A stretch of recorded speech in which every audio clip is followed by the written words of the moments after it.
So often, because we're excited about the business and the opportunity that the business presents, we jump right into bed, we worry about how to set up the business and all the operational issues in the business, but we don't even ask, is this the right person to be in partnership with? Ironically, sometimes we spend more time interviewing a key employee and putting them through their paces in terms of whether there's a fit than we do with a partner, a prospective partner. So it's really critical that you sit down and scope out what your values are, what your goals are, the timelines for the business, expectations in terms of compensation, what your roles are going to be, and how you get out of it if it's not working out.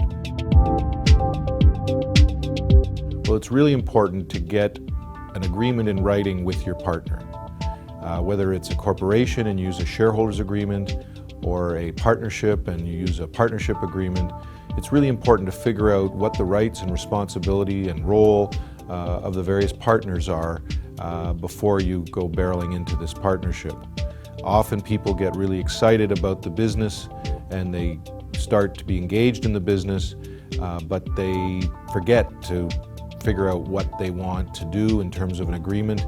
And by the time they sit down to do it, it could be too late and there could be some contentious issues, and then you have no way to figure out what the solution is to your challenge.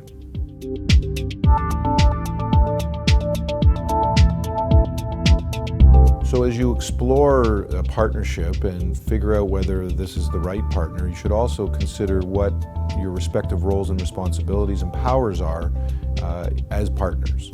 The first thing to do would be to distinguish between ownership and employment. When you're an owner, it comes with certain rights and maybe some veto rights that you would define in your shareholders agreement. As an employee, there's a whole other set of rights and roles that get defined in an employment contract. It's not unusual to have partners, some of whom are passive or silent, and others that are very active in the business. So be very clear about who does what and how they're going to be compensated.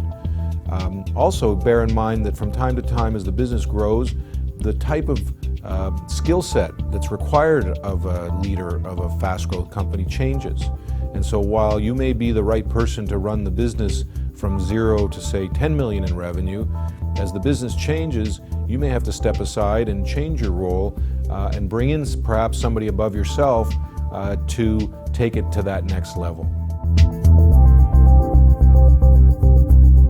We all get into partnerships with the view that they're going to last forever and that we're going to be very successful together, but sometimes you have to get out. And so my suggestion is that as you develop your strategy for your partnership and build your shareholder or partnership agreement, that you build in an exit strategy. Exits can come by choice. They can become because of death or disability.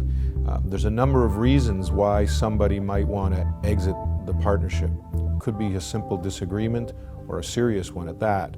So my suggestion is that you build in certain provisions into your shareholders agreement to provide for an exit.